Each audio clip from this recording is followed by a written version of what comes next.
আমার বিষয়, আমাদের এইসব বিষয়ে যদি কাউকে জানাও বা কোনো রকম আমার চাকরির কোনো ক্ষতি হয়, আমি এই যে যে ছবি টবি আছে এগুলো ভাইরাল করে দেব তোমার আত্মীয় স্বজনের মাধ্যমেই। তখন তোমার মা বাবা ভাই সন্তান তোমার সবার জীবন নরক বানিয়ে দিব, তোমার জীবন নরক বানিয়ে দিব। তাই আমি বলছি আমার জীবন তো তুমি নরক কি বানাইছো, আমার তো কিছুই নাই, আমার স্বামী সংসার সন্তান কিছুই নাই, আমি আজকে পথের ভিখারি। তার যথাযথ বিচার হোক। তার মতো ভয়ানক একটা অপরাধীর, কারণ আমার সাথে তো করছে, সে শুরু থেকে আমার সাথে যে আমাকে মানসিক এবং শারীরিক ভাবে যেভাবে সে আমাকে অত্যাচার করছে, আমি বেঁচে আছি এটা আমার বোনাস। মানুষের আত্মাটা বের হওয়া যদি সহজ হয়ে যেত, এখন আমার বেঁচে থাকার কথা না। তার কাছে নিয়ে আমাকে সে ইউজ করতো এবং আমাকে জানি না সে আমার হচ্ছে যে নেকের ছবিও সে তুলতো জোর জবরদস্তি করে। আমি তো তার শক্তির সাথে পারতাম না, নেকের ছবি তুলতো। তো একটা পর্যায়ে আমি যখন আর বলতো এই 2 বছর পর বিয়ে করব, 1 বছর পর বিয়ে করব, তারপর বলে 6 মাস পরে বিয়ে করতেছি, তারপর লাস্ট সময় দিল 3 মাস পরে আমি বিয়ে করব, বিয়ে করে ফেলবো। তো একটা সময় এর আগে সে হচ্ছে যে আমাকে ডিভোর্স দেওয়া হয়েছে আমার হাজবেন্ডকে, আমাকে দিয়ে বলছে যে মানে এটা বলতো যে আমার তরফ থেকে আগে শেষ করতে হবে। এই করে করে আমাকে এরকম করতো, ছবি টবি তুলতো সে, ছবি টবি তাদের কাছেই ছিল, তার কাছেই ছিল।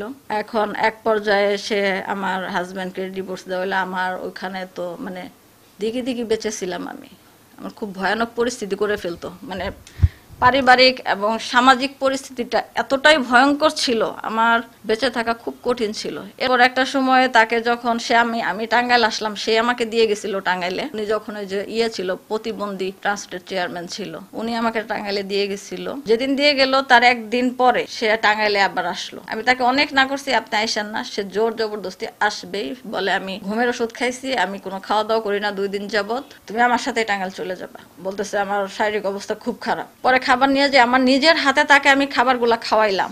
খাওয়ানোর পরে তার সাথে আমি শারীরিক সম্পর্ক নিজের থেকে করলাম না, এবং বিয়ের কথা বলা হয়েছে, শারীরিক সম্পর্ক নিজের থেকে কেন করলাম না, সেই জন্য সে আমাকে যে মার শুরু করলো। আমি শুধু মনে মনে বললাম যে আল্লাহ, আমার শেষ সময়, মৃত্যুর সময় আমার বাচ্চা 2টার মুখ আমি দেখলাম না, শুধু এইটুকু আমি বললাম। ওই দিন আমার জীবনের শেষ দিন, আমি ওটা মেনে নিয়েছিলাম। সে আমাকে ভয়ানক ভাবে মারছিল, ইচ্ছা মতো আমাকে দেয়ালে আমার মাথা বেড়েছে, বারবার চড়াইছে, আর গলা বারবার চিপা ধরছে, এবং আমাকে তুলার মতো মারছে। সে ঢেল দিয়ে ফেলে দিচ্ছে, তুলছে, আমি অজ্ঞান হয়ে যেতাম, উপর থেকে পানির বোতল দিয়ে পানি ঢালতো, সেন্স ফিরে আসতো, আবার মারতো। এইভাবে আমাকে 1 ঘন্টা সে মারছিল। তারপরে একটা সোফা ছিল ওই রিসর্টের রুমে, সেই সোফার মধ্যে আমাকে ঢেলতে ফেলে দিছিল, যেখানে আমার কোমরে এখনো সেই ব্যথাটা আছে, আর আমার পুরো শরীর ক্ষত বিক্ষত হয়ে গেছিল, এবং আমার ডান কানটা প্রচন্ড ব্যথা শুরু হলো, বাম কানটা এত বিকট ব্যথা শুরু হলো, আমি চিৎকার করে কান্না করে দিচ্ছি। তখন বলে এই কানবি না, চুপ থাক।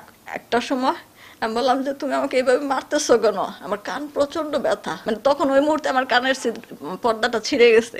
তারপরে এক সময় আমার হার্টে ব্যথা শুরু হয়, প্রচন্ড ব্যথা শুরু হয়, বুক ধরে মানে কাতরাইতেছি, এক পর্যায়ে অজ্ঞানের মতো পড়ে যেতেছি। তারপর বলে কি, এই তুই এখানে মরলে আমি ফেসে যাব, চল তোরে হাসপাতালের ওখানে ফেলে দিয়া যাই, এটা বলতেছে। তারপরে সে, আমি অজ্ঞানের মতো পড়ছি, ওই অবস্থায় ও আমার সাথে রেফ করছে। আমাকে রেফ করার পরে তারপরে সে আমাকে তুইলা আবার আমাকে নিচে ঢেলদা ফেলে দিচ্ছে। ফেলে দিয়া আমি যখন উঠে দাঁড়ে আমার ফোনটা হাতে নিছি, আমার হাতে একটা লাথি মারছে জোরে, ওর জুতা পরা ছিল, ওইটা জুতা পড়ছে, লাথি মেরে আমার ফোনটা ওই রুমের ওয়ার্ডরোবের চিপায় পড়ে গেল। মানে আমি আমার পরিবারকে কাউকে কল দিতে পারতেছি না। এদিকে আমার ছোট ভাই সমানে কল দিচ্ছে, আমি কোথায় গেছি। একবার কল রিসিভ করছি, আমার ছোট ভাই চিল্লা পাল্লা শুনে বলতে, তুমি কোথায় আছো, কোথায় আছো, একটা বার বলো। এপাশ থেকে তোরা পাগল হয়ে গেছে সবাই। এটা হচ্ছে 2024-এর 22 তারিখ, এলেঙ্গা রিসোর্টে। তারপর সে ফোনটা হাত থেকে লাথি দিয়ে ফেলে দেয়, আমি আর ফ্যামিলির সাথে যোগাযোগ করতে পারি না।